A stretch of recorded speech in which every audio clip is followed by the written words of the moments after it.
आणि प्रबोधनकार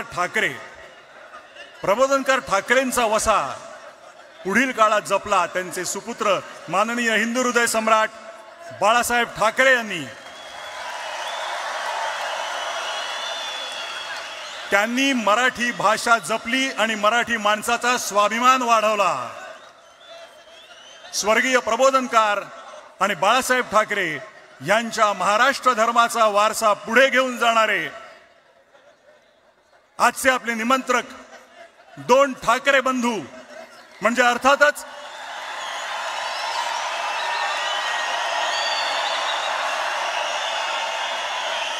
शिवसेना पक्षप्रमुख उद्धव साहेब ठाकरे आणि महाराष्ट्र नवनिर्माण सेनेचे अध्यक्ष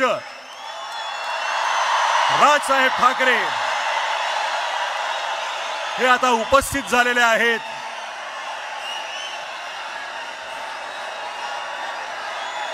ज्या ऐतिहासिक क्षणाची आपण वाट पाहत आहोत, मी त्या दोन्ही नेत्यांना विनंती करतो त्यांनी ह्या मंचावर यावं आणि मराठीचा आवाज किती बुलंद आहे ते दाखवून द्यावं।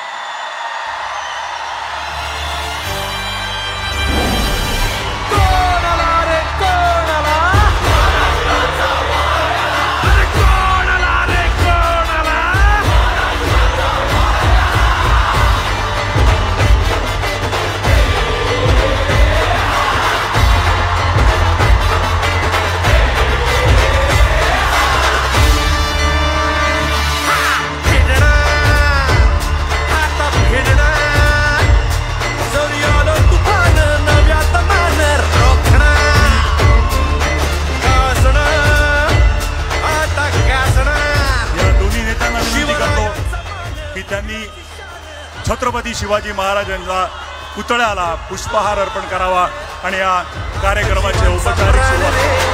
जय भवानी जय शिवाजी जय घोष हा चालला आला तर काय घोडत वाघरे अशी भक्ती मनात आगरे हो एकच साहेब साहेब आपले ठाकरे ठाकरे ठाकरे आला तर काय घोडत वाघरे अशी भक्ती मनात आगरे हो एकच साहेब साहेब आपले ठाकरे ठाकरे ठाकरे। मी सर्वांना विनंती करतो की आपण स्थानापन्न व्हावं।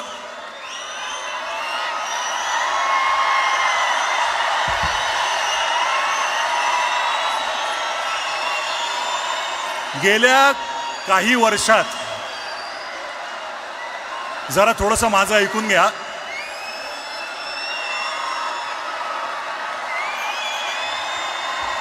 बरं का, तुमच्या मनातले काही शब्द बोलतोय आम्ही। गेल्या काही वर्षात शेकडो मित्रांनी हजार वेळा हा प्रश्न तुमच्यातल्या अनेक जणांना विचारला असेल, किंबहुना इथे उपस्थित प्रत्येकाच्या मनातला हा प्रश्न असेल की येतील का रे दोन भाऊ एकत्र।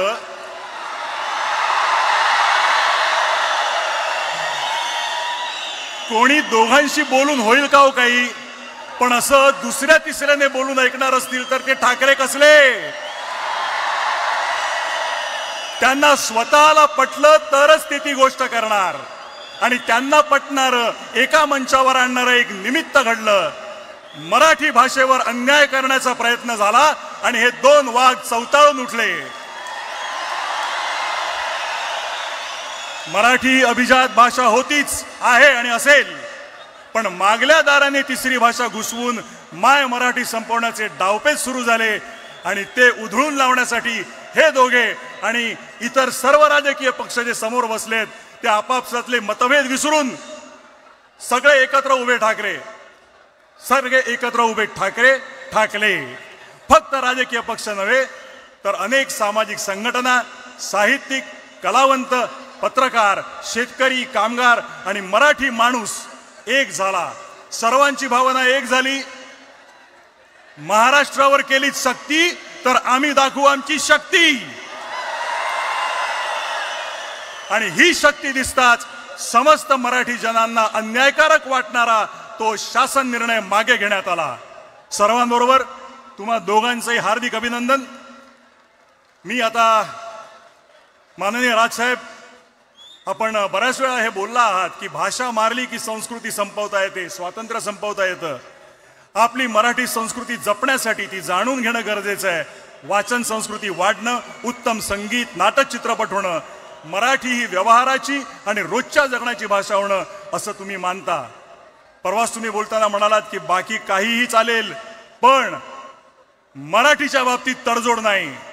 आज ह्या दिवशी तुम्हाला भाषा, मराठी माणूस, महाराष्ट्र याबद्दल काय बोलावं असं वाटतं ते ऐकण्यासाठी आम्ही उत्सुक आहोत. मी विनंती करतो माननीय श्री राजसाहेब ठाकरे यांना की त्यांनी आपलं मनोगत व्यक्त करावं.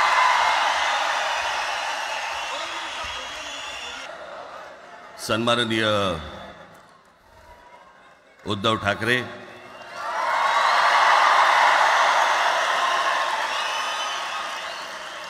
आणि माझ्या जमलेल्या सर्व तमाम मराठी बांधवांनो, भगिनींनो आणि मातांनो,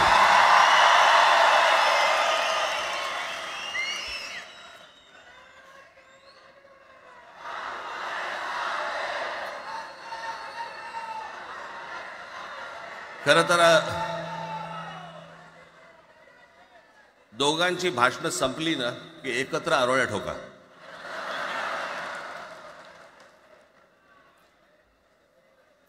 खरं तर आज मोर्चा निघायला पाहिजे होता.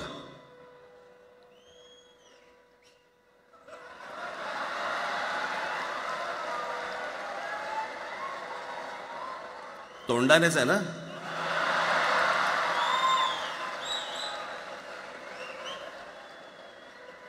बस बस, मोर्चा खरं तर निघायला पाहिजे होता.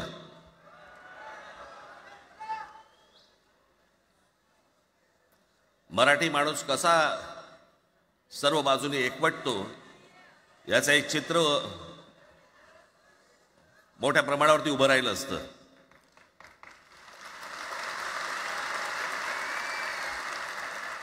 पण नुसत्या मोर्चाच्या चर्चेनेच माघार घ्यावी लागली.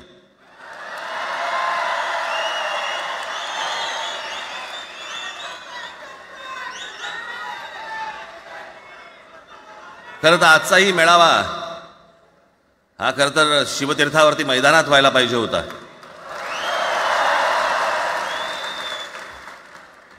मैदान ओसंडून वाहिलं असतं अख्खं. पण पाऊस आहे, पावसामध्ये सगळ्या ठिकाणी अशा प्रकारचे काही जागा मिळत नाहीत फारशा मुंबईमध्ये, आणि म्हणून आज तुम्हाला सर्वांना इथे यावं लागलं. मी बाहेर जे उभे आहेत त्यांची मी दिलगिरी व्यक्त करतो की त्यांना आतमध्ये येता नाही आलं, परंतु आता काय स्क्रीनवरती आटपा.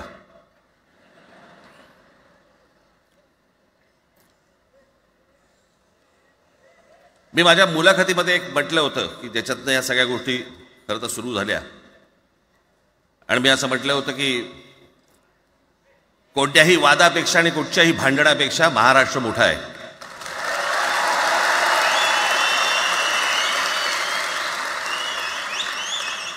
आज जवळपास 20 वर्षानंतर मी आणि उद्धव आम्ही एका व्यासपीठावरती आज येतो आहोत.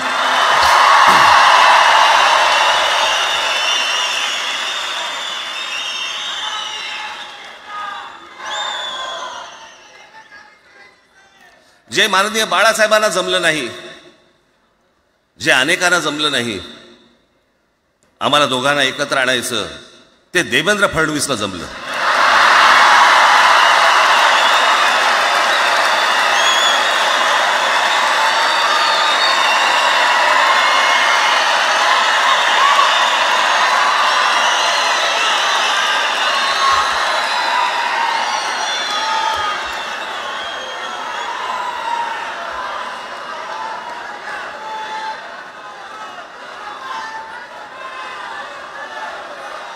आता बऱ्याच सगळे चॅनल्सचे सगळे कॅमेरे तिकडे लागलेत, इकडे लागलेत. आता संध्याकाळी सगळं सुरू होईल. आता काय वाटतं, काय दोघांची बॉडी लँग्वेज कशी होती? कोणी कमी हसलं का, कोणी जास्ती हसलं का, कोणी बोलतायत का? आपल्याकडे मूळ विषय सोडून इतर गोष्टींमध्येच फार रस असतो अनेकांना. खरं तर आजचा हा मेळावा, मोर्चालाही तीच घोषणा होती, आजच्या मेळाव्यालाही तीच घोषणा आहे की कुठचाही झेंडा नाही, मराठी हाच अजेंडा.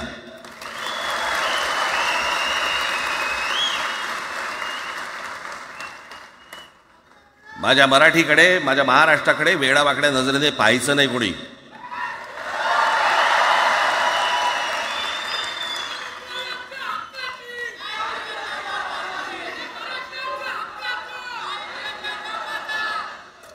ठरलं ना आपलं, सगळ्यात शेवटी द्यायच्या घोषणा. बसा, शांत बसा. खरं तर हा प्रश्नच अनाठाई होता, काही गरजच नव्हती. हे कुठून अचानक हिंदीचं आलं मला काही कळलं नाही मला.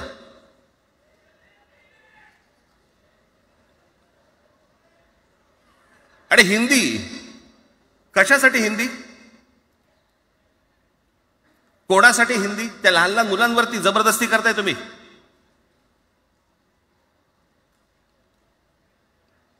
कोणाला विचारायचं नाही, शिक्षण तज्ज्ञांना काही विचारायचं नाही, कोणाला काही विचारायचं नाही. बस आमची सत्ता आहे, आमच्याकडे बहुमत आहे, आम्ही लादणार.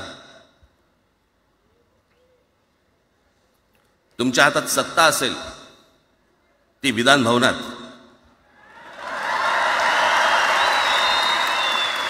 आमच्याकडे सत्ता आहे रस्त्यावर.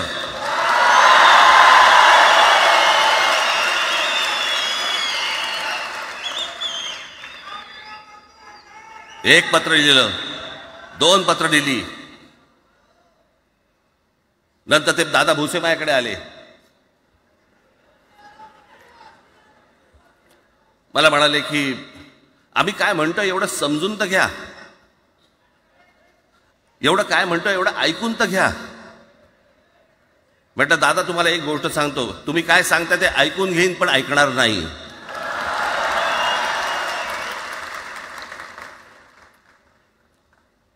मराठीच्या विषयामध्ये त्याच्यात तुम्ही तिसरी भाषा लादताय, त्रिभाषा सूत्र. कुठलं त्रिभाषा सूत्र आणलं? त्रिभाषा सूत्र ज्या वेळेला आलं ते फक्त सेंट्रल गव्हर्नमेंट आणि राज्य सरकार, केंद्र सरकार आणि राज्य सरकार यांच्यामधल्या दुव्यासाठी म्हणून हे त्रिभाषा सूत्र फक्त आणलं. आज कोर्टातही नाही, तुम्ही हायकोर्टात जा, सुप्रीम कोर्टात जा, इंग्रजीमध्ये सगळ्या गोष्टी होतात. कुठे आहे त्रिभाषा सूत्र? मग मला सांगायला लागले म्हणे केंद्रीय शिक्षण धोरणामध्ये, त्या धोरणातही नाही, केंद्राच्या शिक्षण धोरणात, इतर कोणत्या राज्यातही नाही.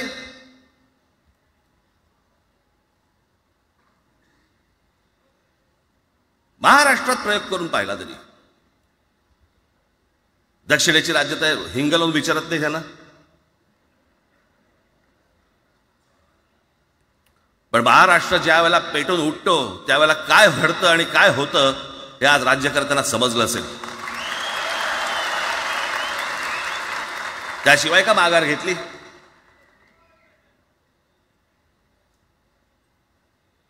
विनाकारण आणलेला विषय होता. मी त्याशी त्या भुसेला सांगितलं, म्हटलं मला सांगा उत्तर प्रदेश, बिहार, राजस्थान, मध्य प्रदेश कोणती तिसरी भाषा आणणार आहेत? खरं तर आणली पाहिजे.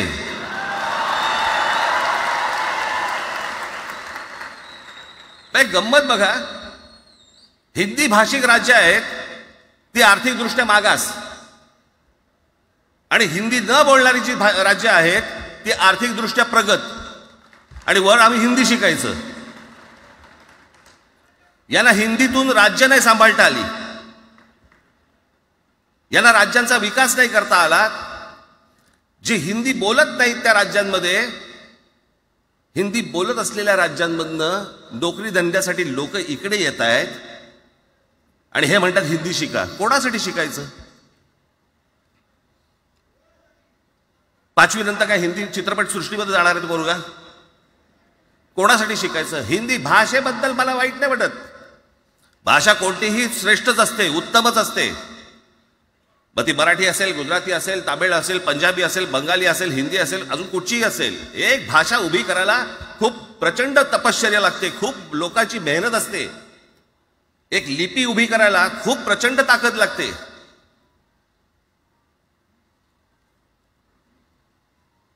अशाच भाषा काय उभ्या राहत नसतात.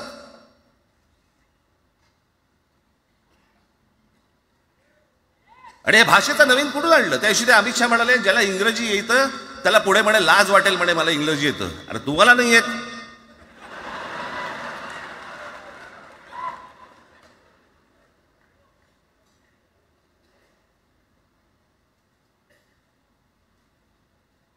या संपूर्ण हिंद प्रांतावरती 125 वर्ष 125 वर्ष मराठ्यांनी राज्य केलं. 125 वर्ष इतक्या राज्यांवरती आम्ही राज्य केलं. तो त्यावेळेला राज्यच नव्हती, पण जे प्रदेश होते त्याच्यावरती राज्य केलं.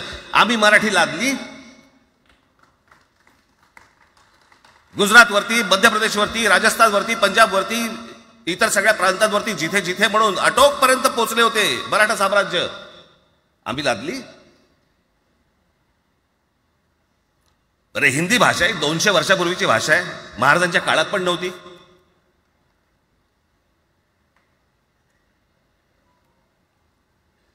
कशासाठी आणि कोणासाठी आणि काय करायचे नेमकं?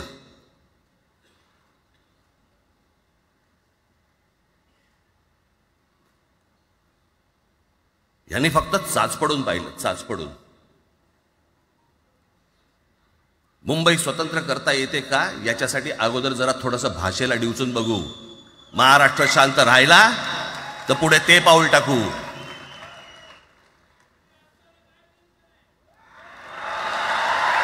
कोणाची माय व्हॅली आहे त्यांनी महाराष्ट्राला हात घालून दाखवावं, मुंबईला हात घालून दाखवावं.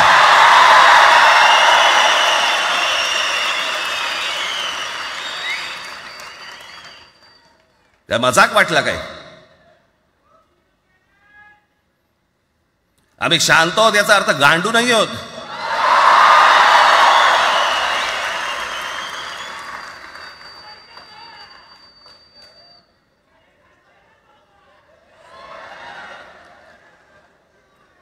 काही अंगावरती लादायचा प्रयत्न करतात आणि मग आता माघार घेतली ना, मग माघार घेतली त्याचं काय करायचं? मग वेगळ्या ठिकाणी वळवा सगळं प्रकरण. वेगळ्या ठिकाणी म्हणजे कुठे? ठाकरेंची मुलं इंग्रजी मीडियम मध्ये शिकली, बरं मग पुढे? म्हणजे दादा भुसे मराठी मीडियम मध्ये शिकून शिक्षण मंत्री झाले, देवेंद्र फडणवीस इंग्रजी मीडियम मध्ये शिकून मुख्यमंत्री झाले. कुठे काय शिकले याचा काय संबंध?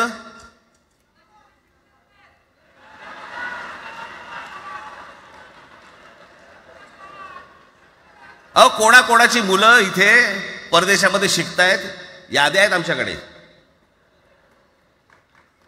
त्याचं काय करणार आहात तुम्ही? आणि त्याच्यातल्या त्याच्यात मंत्रिमंडळातल्या एक एक मंत्र्याचं हिंदी आहे का? फेफरं येईल, फेफरं.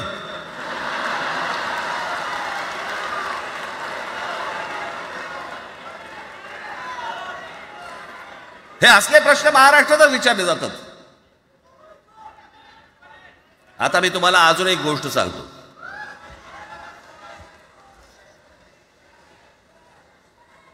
आम्ही मराठी मीडियम मध्ये शिकलो, हो शिकलो. आमची मुलं इंग्रजी मीडियम मध्ये शिकली, हो शिकली. मग याच्यावरती तुम्ही प्रश्न काय उपस्थित केला? ह्याला मराठीचा पुळका कसा? हे इंग्रजी मीडियम मध्ये टाकतात. बरं, सन्माननीय माननीय बाळासाहेब ठाकरे आणि माझे वडील श्रीकांत ठाकरे हे इंग्रजी मीडियम मध्ये शिकलेले आहेत. या दोघांवरती तुम्ही मराठी बद्दल शंका घेऊ शकता का?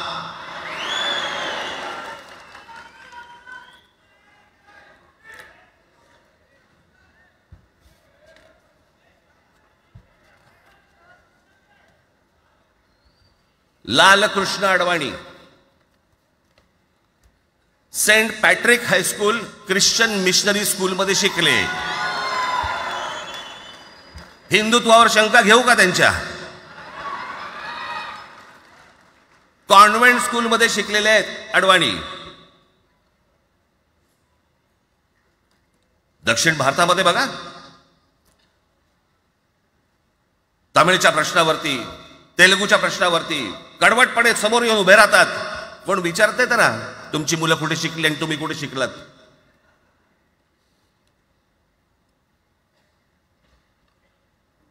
उद्या मी हिब्रू भाषेत शिकीन आणि मराठीपणाचा कडवट अभिमान बाळगीन. काय प्रॉब्लेम आहे?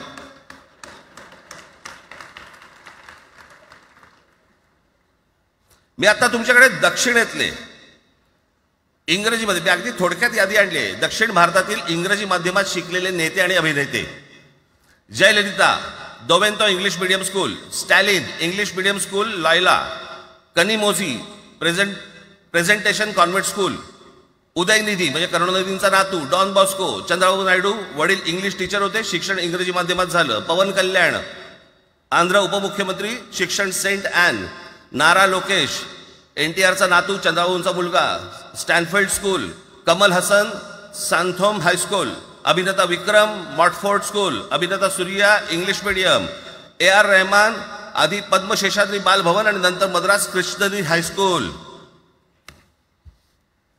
परवा दिवशीचा एक प्रसंग सांगतो. एका व्यासपीठावरती तामिळनाडूमध्ये AR रहमान व्यासपीठावरती उभे होते. काहीतरी कार्यक्रम होता.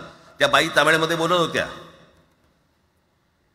अचानक ती बाई हिंदीत बोलायला लागली. त्याच्यावरती रहमानने तिच्याकडे असं बघितलं, बोलला हिंदी, आणि व्यासपीठावरनं खाली उतरला.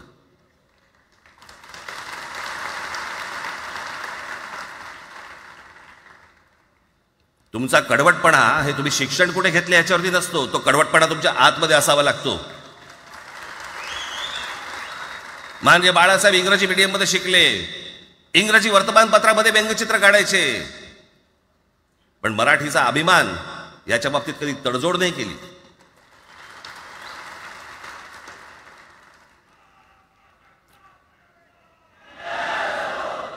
म्हणे एक भाषा म्हणे सगळ्यांनाच बांधून ठेवते. कुठची एक भाषा? आजपर्यंत काय वाकडं झालं? म्हणजे आपल्या संरक्षण खात्यामध्ये घ्या.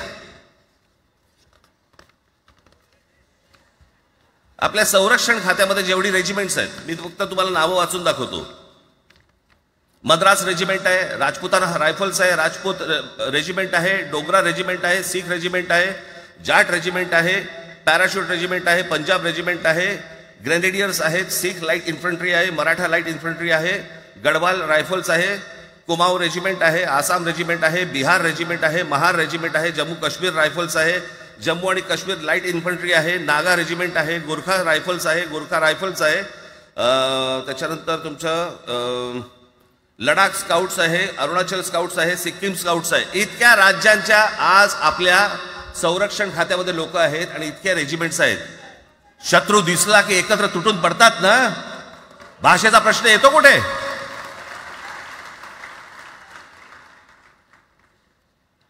या देशामध्ये ज्यावेळेला भाषावार प्रांतरचना झाली तीच या गोष्टींसाठी झाली ना, की प्रत्येक भाग तसे भाषांचे होते म्हणून. भैया या सगळ्या गोष्टी का सुरू केल्यात तुम्ही? कशासाठी सुरू केल्यात? काय याच्या मागचं राजकारण? आत्ता सांगून ठेवतो. आज तुम्ही सगळेजण मराठी म्हणून एकत्र आलात. आज महाराष्ट्रामधला तमाम मराठी आज मराठी म्हणून एकत्र आला. टाळ्या वाजू नका.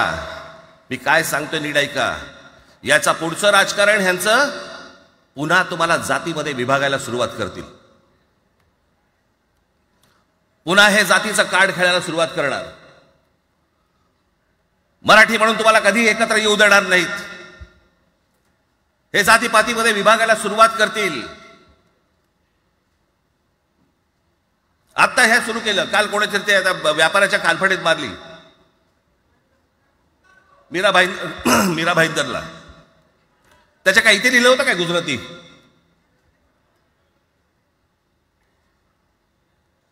पण एवढंही आपल्याकडे काही जे चॅनलमध्ये, मराठी नाहीत इतर चॅनलमध्ये, हिंदी आणि याच्यात गुजराती माणसाला मारला. कुठच्या गुजराती माणसाला मारला? बाचाबाचीमध्ये समोरचा गुजराती निघाला, इकडचा मराठी निघाला. त्याच्यामध्ये काय गुजरात्यानं मारलं का? केवढे व्यापारी आहेत. अजून तर काहीच केलेलं नाही.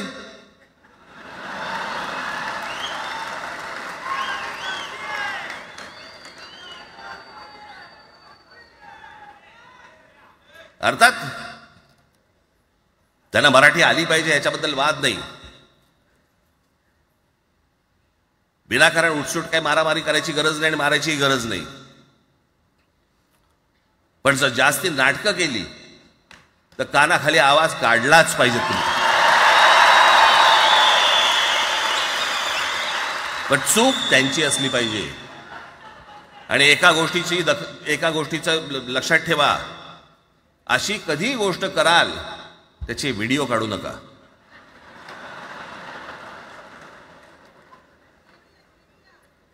आपल्यामध्येच त्यांना कळलं पाहिजे. कळलं का? मारणारा कधी सांगत नसतो, मार खाणारा सांगत असतो मला मारला म्हणून. त्यांना सांगू देत. पण याचा अर्थ उठसूट कोणालाही उगाच मारायचं काही कारण नाहीये. अनेक लोक आहेत, अनेक गुजराती लोक आहेत, माझ्या अनेक परिचयाचे आहेत. माझे एक मित्र आहेत नयन शहा म्हणून, त्याला मी गुजराठी म्हणतो. तुमचा विश्वास बसणार नाही इतकं अप्रतिम मराठी तर बोलतोच, विनोदाचंही अंग आहे. आणि शिवाजी पार्क मैदानामध्ये फिरताना कानाला हेडफोन लावून पु ल देशपांडे ऐकणारा गुजराती आहे.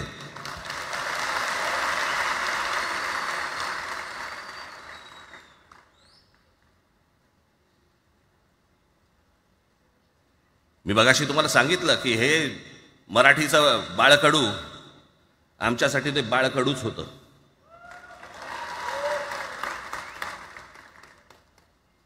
मी मागे एक प्रसंग सांगितला होता, आज मुद्दा म्हणून तो प्रसंग सांगतो आपल्याला की हे आमच्या धमन्यांमध्ये आलं कुठून.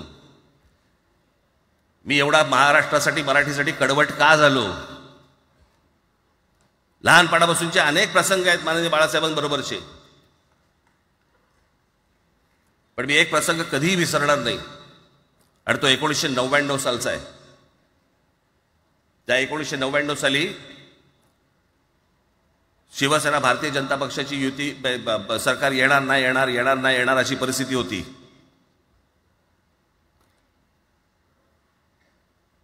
पवार साहेब त्यावेळेला त्यांनी राष्ट्रवादी काँग्रेस पक्ष स्थापन केला होता. वेगवेगळे लढले होते. आणि मग सगळ्या त्या वादामध्ये, शिवसेना भारतीय जनता पक्षाच्या त्या वादामध्ये काहीच होईना. दिवसामागून दिवस चाललेत परंतु काही होईना. एके दिवशी मी मातोश्रीला खाली बसलो होतो, दुपारची वेळ होती. अचानक 2 गाड्या लागल्या. साधारणपणे 3:30-4 वगैरे वाजले असतील. ते जरा वेळेला नाव विसरतो मी, पुण्याचं कोणतो जावडेकर, प्रकाश जावडेकर आणि काही मंडळी आली. मला म्हणाले राज बाळासाहेबांना अर्जंट भेटायचंय. म्हटलं आत्ता ते भेटणार नाही. म्हटलं ती त्यांची झोपायची वेळ आहे. नाही म्हणे अर्जंट आहे म्हणे. म्हटलं नाही भेटणार. म्हटलं मी तुम्हाला सांगतो. म्हटलं काय विषय काय. म्हटलं मी बोलायचं काम करतो. म्हटलं काय विषय काय. आणि त्यांना सांगा मुख्यमंत्री पदाचा विषय झालेला आहे. म्हटलं अच्छा अरे वा. म्हटलं काय झालं. सुरेशदादा जैन यांना दोन्ही बाजूने आम्ही ठरवलंय की त्यांना मुख्यमंत्री करायचं. एवढं फक्त बाळासाहेबांना सांगायचं. ठीक आहे. मी वर गेलो. रूममध्ये काळोख, शांतता. आम्ही अरे तुरेमध्ये बोलायचो म्हणून मी हाक मारली. म्हटलं हे काका गाढ झोपले होते. म्हटलं काका उठ. हे काका उठ. बघितलं माझ्याकडे. काय रे. म्हटलं नाही ती सगळे खाली जावडेकर वगैरे सगळी मंडळी आली आहेत. म्हटलं बरं मग. नाही ते म्हणतात ते मुख्यमंत्री पदाचा विषय झालाय म्हणून. म्हटलं बघ ते मला काय झालं. ते म्हणाले सुरेशदादा जैन यांना मुख्यमंत्री पदासाठी दोन्ही जणांनी सांगितलं की करायचं म्हणून. असं माझ्याकडे बघितलं त्यांनी. त्यांना जाऊन सांग महाराष्ट्राचा मुख्यमंत्री मराठीच होईल, दुसरा कोणी होणार नाही.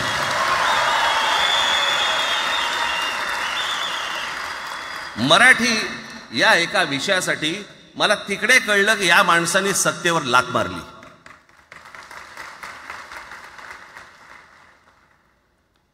हे संस्कार ज्या पोरावरती झाले असतील तो मराठीसाठी तडजोड करेल काय.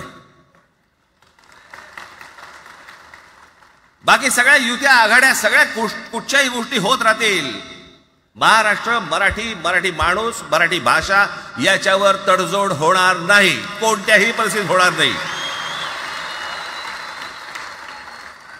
याच्या पुढे देखील तुम्ही सर्वांनी सावध असणं पण गरजेचं आहे आणि सतर्क असणं पण तेवढंच गरजेचं आहे. पुढे पुढे काय काय गोष्टी घडतील, काय काय गोष्टी होतील कल्पना नाही, परंतु मला असं वाटतं की ही मराठीसाठीची एकजूट ही कायम राहावी आणि महाराष्ट्रामध्ये माननीय बाळासाहेबांचं जे स्वप्न होतं ते पुन्हा साकारावं अशी एक आशा, अपेक्षा आणि इच्छा व्यक्त करतो आणि आपल्या सर्वांची मी रजा घेतो. धन्यवाद. जय हिंद, जय महाराष्ट्र. धन्यवाद राजसाहेब. मलाही सांगा, आपल्या सगळ्यांपेक्षा आज जास्त आनंदी कोण झालं असतं? आपल्या सगळ्यांपेक्षा आज जास्त आनंदी कोण झालं असतं? ज्यांनी मराठी माणसाला उभं केलं ते हिंदू हृदय सम्राट माननीय बाळासाहेब. आज त्यांची पुढची पिढी इथे मंचावर एकत्र येऊन मराठीचा गजर पुन्हा एकदा करते आहे आणि त्या आजोबांचे 2 लाडके नातू आज आपल्या समोर मराठीचा झेंडा पुढे नेण्यासाठी सज्ज झालेले दिसत आहेत. अमित ठाकरे इकडे उपस्थित आहेत, आदित्य ठाकरे उपस्थित आहेत. मी त्यांचंही स्वागत करतो. या वास्तूला NSCI डोम असं म्हणतात, पण इथे आज देश पाहतोय मराठी भाषेवर होणाऱ्या अन्यायाविरुद्ध पेटलेला मराठी जनमानसाचा आगडोंब. या सर्व मराठी प्रेमींना आता उत्सुकता आहे माननीय शिवसेना पक्षप्रमुख श्री उद्धव बाळासाहेब ठाकरे हे काय बोलतील. मी त्यांना विनंती करतो की त्यांनी आपलं मनोगत व्यक्त करावं. बऱ्याच वर्षानंतर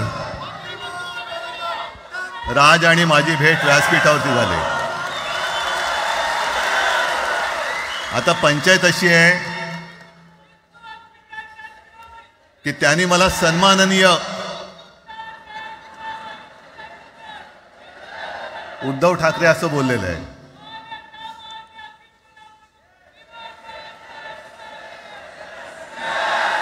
ठीक आहे, आणि साहजिकच आहे की त्याचंही कर्तृत्व आपण सर्वांनी पाहिलेलं आहे.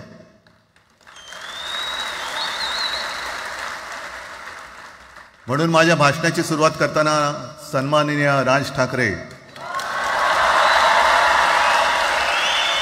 आणि जमलेल्या माझ्या तमाम मराठी हिंदू बांधवांनो, भगिनींनो आणि मातांनो,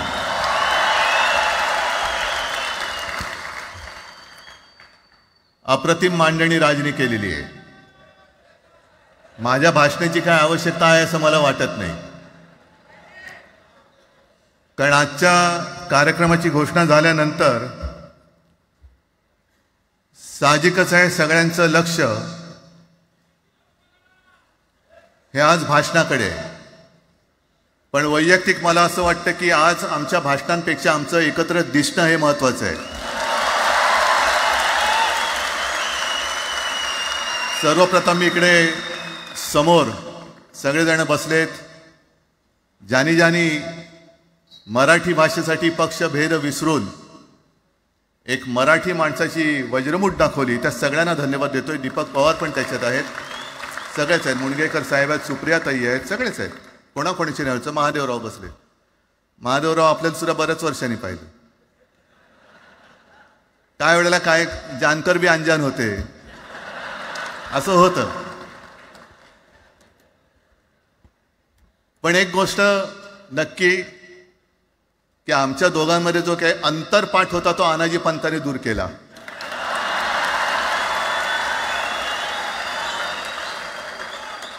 आता अक्षता टाकण्याची काय तुमच्याकडनं अपेक्षा नाहीये. एकत्र आलोय एकत्र राहण्यासाठी.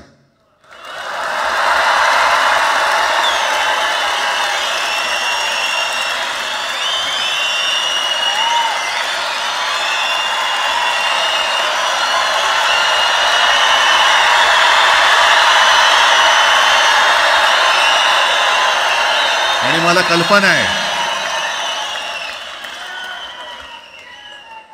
आज मला कल्पना आहे की अनेक बुवा महाराज हे बिझी आहेत. कोण लिंब कापतंय, कोण टाचण्या मारतंय, कोण गावी जाऊन अंगारे दुपारे करत असेल, रेडे कापत असतील. त्या सगळ्यांना सांगतो, या सगळ्या भोंदूपणा विरुद्ध माझ्या आजोबांनी लढा दिला होता आणि त्यांचे आम्ही वारसदार म्हणून तुमच्यासमोर उभे ठाकलेलो आहोत.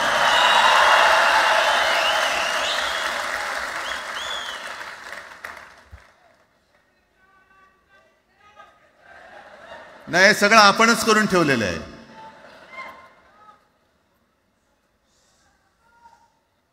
भाषेवरनं जेव्हा एखादा विषय निघतो तेव्हा तो केवळ वरवरचा धरून चालणार नाही. मधल्या काळामध्ये अगदी दोघांनी, म्हणजे मी काय, राजनिक आणि आपण सगळ्यांनी या नतद्रष्टांचा अनुभव घेतलेला आहे. वापरायचं आणि फेकून द्यायचं. आता आम्ही दोघं मिळून तुम्हाला फेकून देणार आहोत. आजपर्यंत वापर करून घेतलात. अरे डोक्यावरती जर का शिवसेना प्रमुख नसते तर तुम्हाला ओळखत कोण होतं या महाराष्ट्रामध्ये? कोणत्या भाषेत बोलत होतात? अगदी राज, तू सगळ्यांची शाळा काढली, मला एका प्रश्नाचं उत्तर पाहिजे, मोदींची शाळा कोणती? सगळ्यात उच्च शिक्षित आहेत.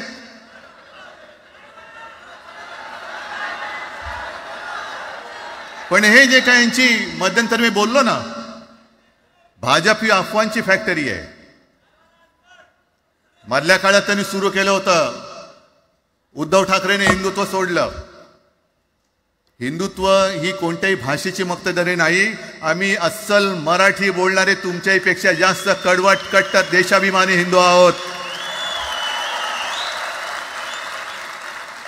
तुम्ही काय आम्हाला हिंदुत्व शिकवताय?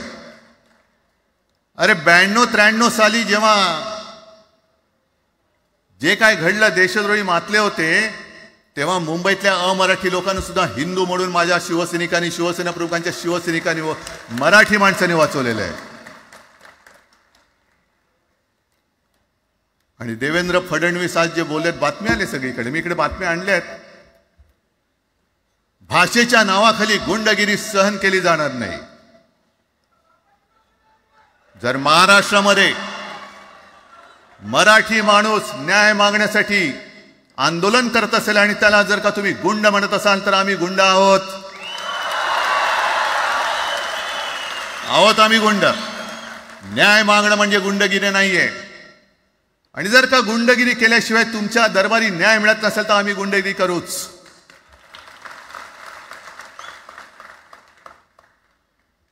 पण हे सगळे राजकीय वाडगे,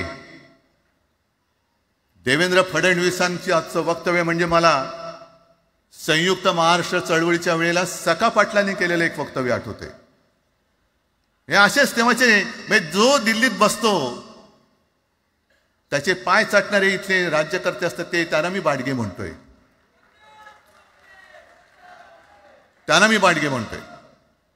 कारण संयुक्त महाराष्ट्र चळवळीमध्ये मुंबई आपण मिळवली. आपण म्हणजे आपण मराठी माणसांनी. तेव्हाही तत्कालीन जे सत्ताधारी होते, हो अगदी काँग्रेस होतीच ना तेव्हा सत्तेवर,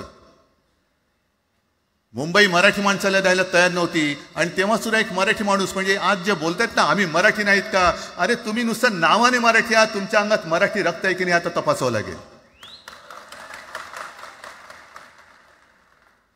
आणि सखा पाटील बोलले होते, यावच चंद्र दिवा करो, मुंबई महाराष्ट्राला मिळणार नाही. कशी नाही मिळत, झुकवलं, वाकवलं, गुडघ्यावरती आणलं मराठी माणसांनी. आणि मुंबई आपल्या हक्काची, तुम्ही आता जी घोषणा दिली ना, ती मुंबई आपल्या हक्काची आपण लढून आपण मिळून घेतली.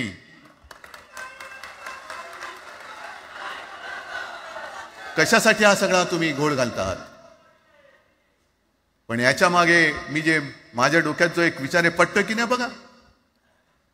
हे यांचं सध्या जे काय चालू आहे, म्हणजे आधी आपल्याला सुद्धा वाटलं होतं. कारण तेव्हा काश्मीरमध्ये 370 कलम होतं, ते हटवण्यासाठी शिवसेनेने पाठिंबा दिला. आणि तेव्हा यांनी घोषणा दिली होती, एक निशाण, एक प्रधान, एक विधान.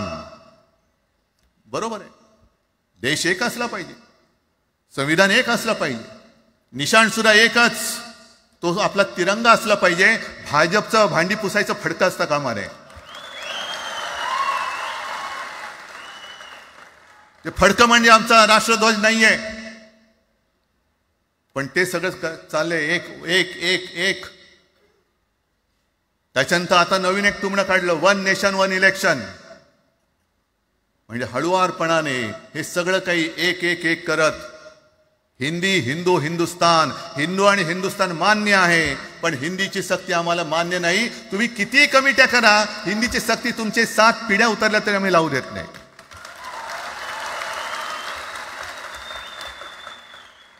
मग एक फेक नरेटिव्ह पसरवायचं. हे उद्धव ठाकरेच्याच काळातलं. अरे उद्धव ठाकरे एवढं काम करत होता, मग पाडलात कशाला गद्दारी करून? का नाही बोंबललात तेव्हा? पण मी अभिमानाने सांगेन, माझ्या मंत्रिमंडळातले सहकारी इकडे बसले, जितेंद्र आव्हाड आहेत, आणखीन कोणी असतील. मी मुख्यमंत्री असताना महाराष्ट्रामध्ये मी मराठीची सक्ती केली होती आणि केलीच, याचा मला अभिमान आहे. काय केलं त्याचं तुम्ही? मराठी भाषा महाराष्ट्रामध्ये सक्तीची करावी लागली. का करावी लागली? कोण आहेत आमच्या मराठीचे दुश्मन? कोण आहेत? पण महाराष्ट्रामध्ये मराठीची सक्ती केल्यानंतर सुद्धा काही लोक कोर्टामध्ये गेले. ती गुंडगिरी नाही होत. पण आता कोणतरी एक तो भेडी असलं त्याचं नाव,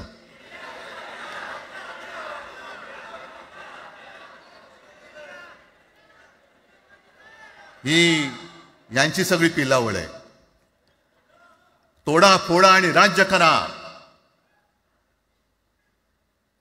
आपण ज्या काही गोष्टी केल्या होत्या, हे म्हणतात म्हणे शिवसेनेने आजपर्यंत काय केलं? शिवसेना म्हणजे आता राज, मी तुला माझ्या सोबतच घेतो, कारण आपण तेव्हा एकत्रच होतो, आता सुद्धा पुढे एकत्र चाललेलो आहोत. त्याच्यामुळे आपलं सगळं तेव्हाच म्हणतोय, आपला एवढ्या वर्षाचा कालखंड. मराठी माणूस म्हणे मुंबई बाहेर नेला. मराठी माणूस आम्ही मुंबई बाहेर नेला असं जर का तुम्हाला वाटत असेल, तर 14 सालानंतर तुम्ही मुंबई आणि महाराष्ट्राचे जे काही लचके तोडलेत, मुंबईतून सगळे उद्योगधंदे, महाराष्ट्रातून उद्योगधंदे सगळे पळवले, आर्थिक केंद्र गेलं, हिरे व्यापार गेला, मोठमोठी ऑफिसेस गेली. आपल्याकडे येणारे उद्योगधंदे जे आपल्या काळात येत होते ते कुठे गेले? मग काय तेवढाच हिंदुस्थान किंवा तेवढाच सगळे हिंदू आहेत? तेवढेच हिंदू आहेत. आम्ही सगळं करत होतो, केलं होतं. पण तुम्ही पहिल्या प्रथम आमच्यात गद्दारी करवलीत आणि तुम्ही आमचं सरकार पाडलं. ह्याचं कारण तुमचे जे मालक तिकडे बसलेले 2 व्यापारी, त्यांचे बूट चाटण्यासाठी तुम्ही हे सगळं करतात.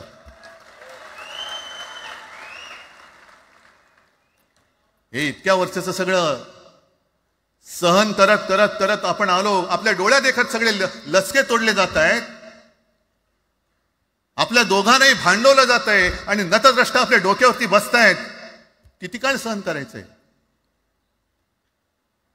प्रत्येक वेळेला काही झालं की भांडाभांडी लावायची. आता सुद्धा तेच होणार. म्हणजे आम्ही एकत्र येणार, आल्यानंतर निवडणुकीपर्यंत एकत्र राहतील का?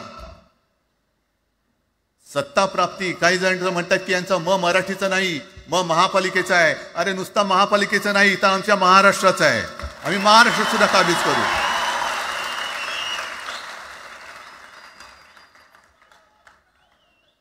आज तर निवडणुका नाही आहेत. आमची सत्तेवरती जे शिवसेना प्रमुखांनी सांगितलं, अरे सत्ता काय, सत्ता येते आणि सत्ता जाते.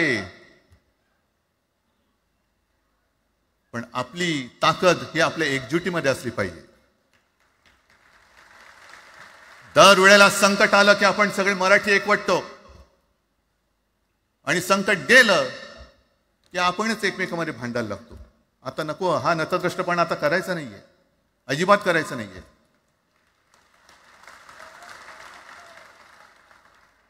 कारण गेल्या विधानसभेत त्यांनी जे काही केलं, बटेंगे तो कटेंगे. आपल्याला काय वाटलं होतं की हिंदू मुसलमानांमध्ये करतायत. हिंदू मुसलमान तर केलंच, पण त्यांनी खास करून केलं ते मराठीतर मध्ये केलं.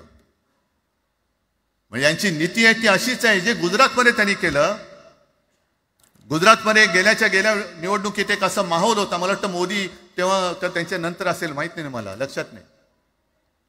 वातावरण असं पेटलं होतं गुजरातमध्ये की बस आता पटेल यांना आपटेल. पण त्यांनी काय केलं बरोबर, पटेलांना भडकवलं, पटेलांना वेगळं केलं आणि पटेल तर सगळं एकत्र केलं. हरियाणामध्ये पण तेच केलं. जाट लोकांना भडकवलं, जाट लोक एकत्र झाले त्यांना वेगळं केलं आणि जाटे तर सगळा जो काही समाज होता तो एकत्र करून तिकडे सत्ता प्राप्त केली. महाराष्ट्रामध्ये तेच केलं. मराठ्यांना उचकवलं आणि मराठी तर सगळा एकत्र केला. बटेंगे तो कटेंगे ही भीती त्यांच्यामध्ये निर्माण केली की बघा ते एकत्र झालेत, तुम्ही जर का फुटलात तर ते तुमच्या डोक्यावर बसतील. झाले एकत्र. मराठी माणूस मराठी माणसाची भांडला आणि दिल्लीचे गुलाम आपल्या डोक्यावरती राज्य करायला लागले. आणि आपण त्यांच्या पालख्या व्हायच्या. नुसते पालख्यांचे भय होणार की तुम्ही कधीतरी आपल्या माय मराठीला पालखीमध्ये सन्मानाने बसवणार आहात. बस झालं, आता यांची जोखड फेकून दिली पाहिजे. एकमेकांमध्ये भांडून त्यांचे जे काही डाव आहेत ते करत असतात. मी पेपरमध्ये बघितलं, काल बघितलं, आज बघितलं. आमचे पंतप्रधान जगभर फिरतायत. काय तो मोठा पट्टा घातलाय, स्टार ऑफ घाना. कुठे आला घाना देश? इकडे घाण आणि तिकडे घाना, स्टार ऑफ घाना. पण एका बाजूला मोदींचा फोटो आणि दुसऱ्या बाजूला माझ्या महाराष्ट्रामधला शेतकरी कर्जबाजारी झालाय, त्याला बैल सुद्धा तर पोचत नाही, बैल मिळत नाही, म्हणून त्या नांगराचं जोखड घेऊन तो शेती करतोय. मग एका बाजूला हा शेतकरी त्याच्या खांद्यावरती गळ्यामध्ये ते नांगराचं जोखड आहे आणि तिकडे आमचे पंतप्रधान स्टार ऑफ घाना. लाज वाटली पाहिजे, लाज, खरोखर लाज वाटली पाहिजे. आणि आजच पेपरमध्ये बातमी आले, 2 बातम्या आल्या की लाडक्या बहिणीचं पोर्टल आता बंद, नव्याने नोंदणी होणार नाही, बसा बोंबलत आता. आणि त्याही पेक्षा सगळ्यात भयानक गोष्ट म्हणजे संपूर्ण देशामध्ये सगळ्यात जास्त कर्जबाजारी शेतकरी कुठे असतील तर ते आपल्या महाराष्ट्रामध्ये आहेत. महाराष्ट्र आता थांबणार नाही, कर्ज काढतच राहणार. आणि ही यांची जी काही खेळी आहे, आपापसात भांडवायचं.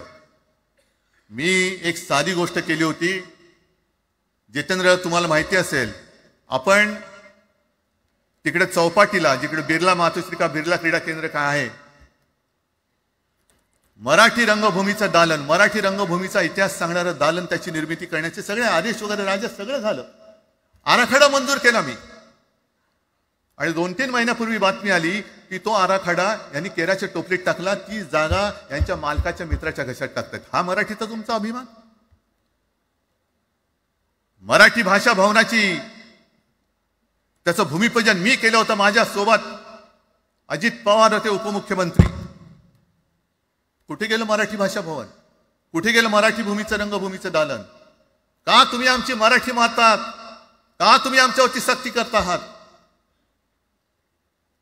अनेकदा सांगितलं की आम्ही कोणत्याही भाषेच्या विरोधात नाही आहोत,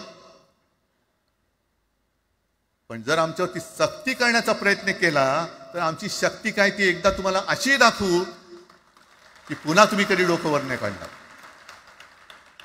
पुन्हा डोकं वर काढणार नाही. या सगळ्या गोष्टींकडे आपण आज एकत्र आलेलो आहोत. पुन्हा आपल्यामध्ये काड्या घालण्याचे उद्योग होतील, कारण त्यांचा धंदाच तो आहे.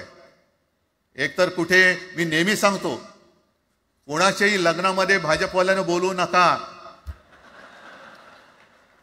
येतील मस्त श्रीखंड, बासुंदी, पोळ्या बिळ्या खातील आणि त्याला नवरा बायकोत भांडण लावून दुसऱ्या लग्नात जेवायला जातील.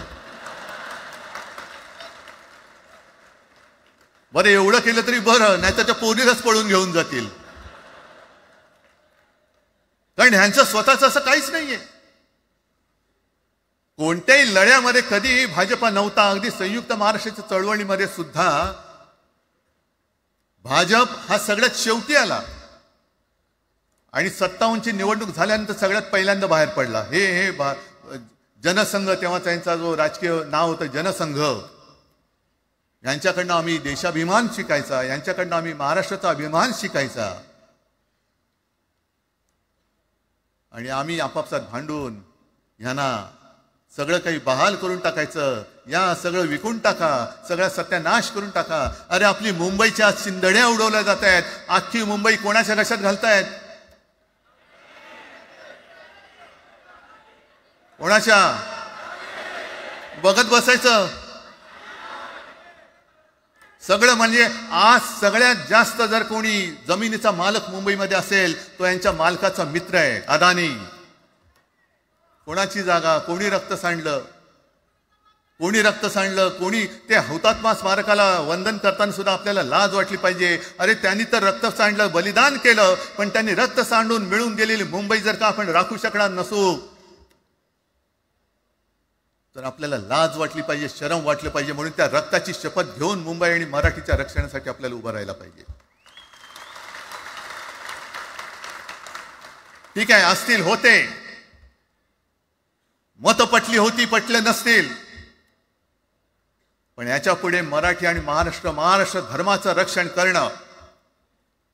आमचा हनुमान चालीसाला विरोध नाहीये, पण मारुती स्तोत्र आम्हाला का विसरायला लावताय? मारुती स्तोत्र आहे ना, भीमरूपी महारुद्रा. आमचा जय श्रीरामला विरोध नाहीये, पण भेटलाय म्हटल्यानंतर राम राम हे म्हणणारे आम्हीच मराठी. हे तुम्ही आता जय श्रीरामची घोषणा द्यायला लागलात, पण जय जय रघुवीर समर्थ सांगणारे समर्थ रामदास त्यावेळेला आमचे होऊन गेले. त्यांनी आम्हाला पहिल्यांदा रामाची भक्ती शिकवली. त्याच्यामुळे यांचा काही आगा नाही, पिछा नाही. राजकारणातले हे व्यापारी आहेत, वापरा आणि फेका. तो एक गद्दार काल एक बोललाय, जय गुजरात.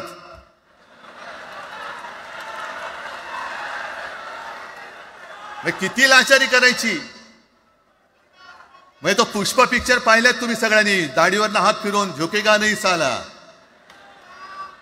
तसे हे गद्दार म्हणतात उठेगा नाही साला, कुछ भी बोलो उठेगाही नाही. अरे कसा उठणार? आहे का तुझ्याकडे उठण्यासारखं?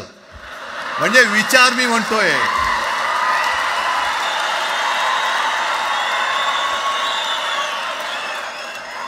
अरे विचार वगैरे मी म्हणतोय.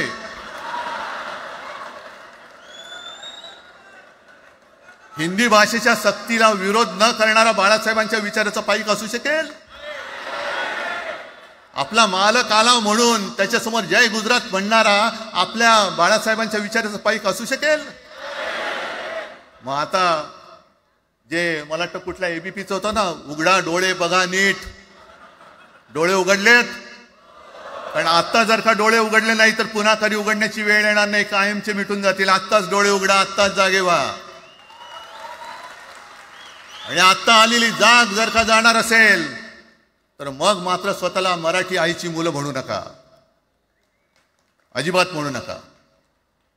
आणि शिवसेना प्रमुखांनी जे काही शिकवलं, एक तर कोणावर अन्याय करू नका, पण तुमच्या अंगावर जर का कोणी हात उगारला तो हात जागेवरती ठेवू नका.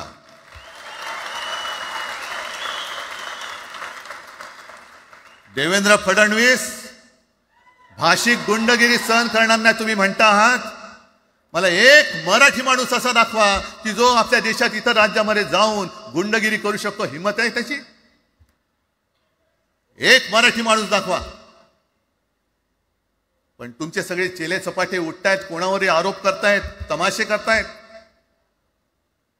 अरे कोणताही मराठी माणूस किंवा कोणताही भाषिक इतर प्रांतीय भाषेत तिकडे गेला, राज्यात गेला आणि दादागिरी करण्याचा प्रयत्न केला तर उभाच शिरून टाकतील तिथली लोक. बंगालमध्ये जाऊन बघा, तमिळनाडूमध्ये जाऊन बघा. मग आम्ही आमच्या घरामध्ये आमच्या न्याय हक्काची गोष्ट केली, बरं कोणाशी भांडतो आम्ही? इथे सुद्धा काही अमराठी आले असतील. जसं राजने सांगितलं तसे आपले सगळ्यांचे अमराठी अनेक मित्र आहेत.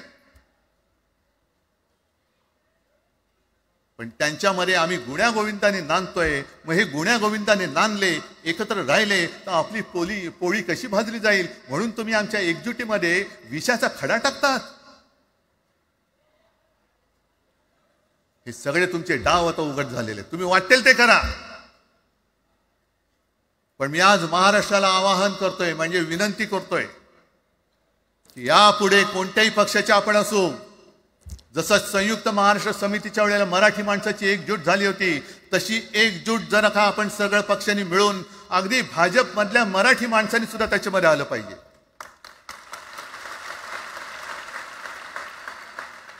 का नाही यायचं? ज्या राज्यामध्ये राहता, ज्या मातीमध्ये तुम्ही जन्माला आलात, ज्या आईच्या पोटी जन्म घेतलात,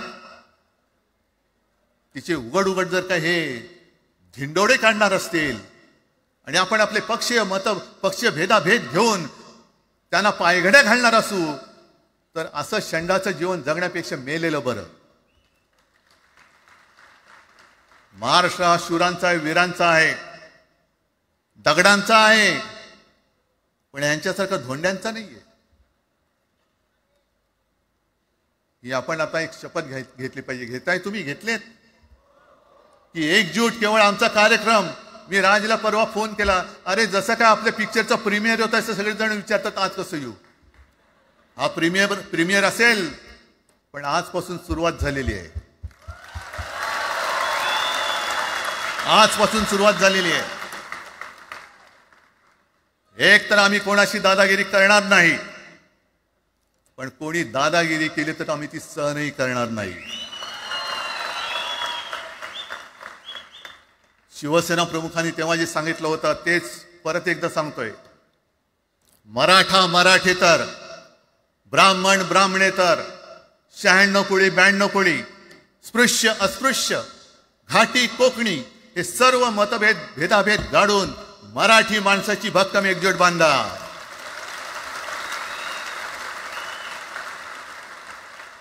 आणि शेवटी एक आवाहन करतो, हे सगळ्या मराठी माणसांना आणि मराठी प्रेमींना आहे, तुटू नका, फुटू नका आणि मराठी ठसा पुसू नका. जय हिंद, जय महाराष्ट्र. धन्यवाद उद्धव साहेब. मी मगाशी म्हटलं त्याप्रमाणे आवाज कुणाचा? आवाज मराठीचा. आवाज मराठीचा. आवाज कुणाचा?